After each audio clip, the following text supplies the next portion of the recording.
Sa mundo ng boxing, ang bawat laban ay hindi lamang tungkol sa lakas ng kamao, kundi isang kwento ng pagbangon at pagpapatunay. Sa darating na ika-3 ng Abril sa Tokyo, Japan, muling aakyat ng ring si Marlon the Nightmare Tapales. Ngunit ang laban na ito ay laban kay Yukinori Uguni, ay higit pa sa isang karaniwang tunggalian. Ito ay isang pagsubok sa ligasiya at mentalidad ng dalawang dating kampiyon. Isang malaking usapin sa mga eksperto at tagahanga kung kaya bang lampasan ni Tapales ang bilis ng pagtapos na ginawa ni Philippus Ngitumba na nagbabagsak kay Uguni sa loob lamang ng unang round. Mula sa pananaw ng artificial intelligence, ang statistika ay pabor kay Tapales bilang isang dating unified champion.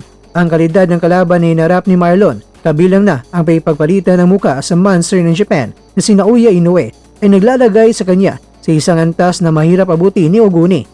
Kung ang pag-uusapan ay purong lakas, taglay ni Tapales ang pambihirang power na sapat upang tapusin ang laban ng maaga. Gayunpaman, ang pinakamalaking usapin sa laban ito ay ang mental toughness. Matatandaang marami ang nagtaas ng kilay sa naging laban ni Uguni kontra yan kay John Riel Casimero sa gitna ng mainit na sagupuan. Isang aksidenteng headbutt ang nagtulak kay Uguni upang sumuko sa kabila ng maliit na hiwa. Sa mata ng artificial intelligence at mga kritiko, ito ay isang red flag. Ang boxing ay laro ng puso. Kung ang isang boksingero ay mabilis mawala ng determinasyon sa harap ng hirap, isa itong butas na tiyak na sasamantalahin na isang matalinong pressure fighter tulad ni Tapales. Pero sino nga ba ang mananalo? Kung susuriin ang data, si Marlon Tapales ang paborito. Hindi lamang dahil siya ay mas bata at mas aktibo, kundi dahil sa kanyang hunger na muling makatapak sa hururok ng Super Bantamweight Division.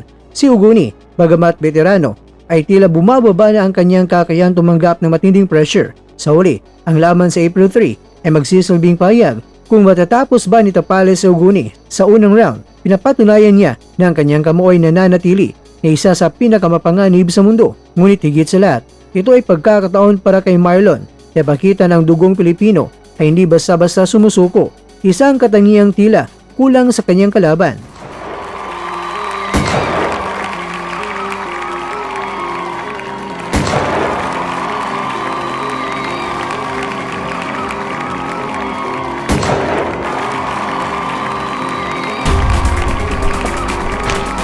Samantala, sigaw ng mga boxing fans ang bakbakan ng Bad Boys, Casimero kontra kay Nery. Handa na ba kayo makakwento sa isang sagupan na hindi na kinakailangan pa ng mga hurado?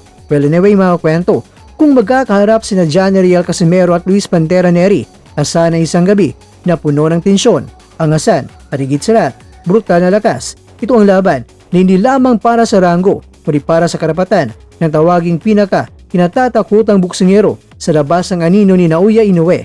Si Casimero mga kwento, ang angas ng Pinas na walang takot na pambato ng Pilipinas ay kilala sa kanyang one-punch knockout power. Sa bawat galaw niya, tila laging may dalang bomba ang kanyang kamao na handang sumabog anumang oras.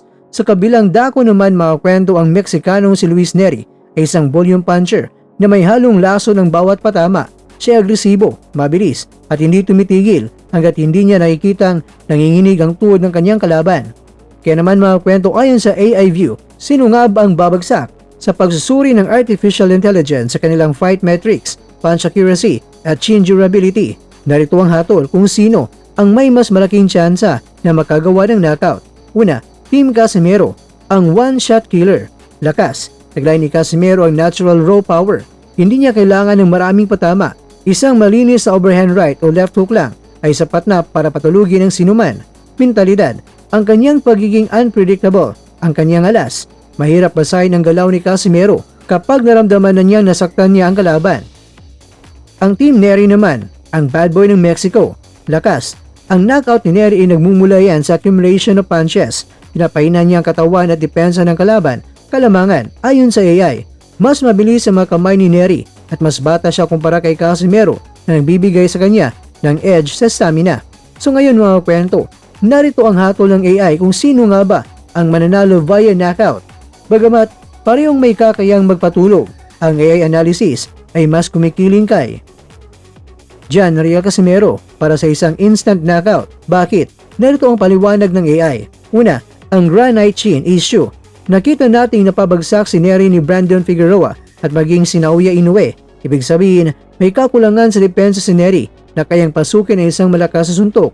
Puncher's chance sa isang palitan ng suntok o brawl.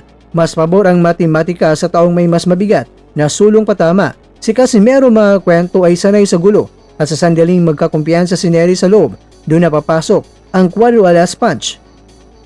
Mga kakwento, kung ang laban ay tatagal ng 12 rounds, pabor kay Neri ayon kay AI. Pero kung knockout ang ating pag-usapan, Casimero via knockout sa loob ng 6 na mga rounds. Sa oras na tumama ang kamao ng Pilipino, sigurado raw na good night ang resulta para kay Pantera. Kakwento, isang AI view lamang ito kaya maaring taliwas sa pananaw mo. Pero para sa iyo, sino sa dalawa ang mananalo via KO?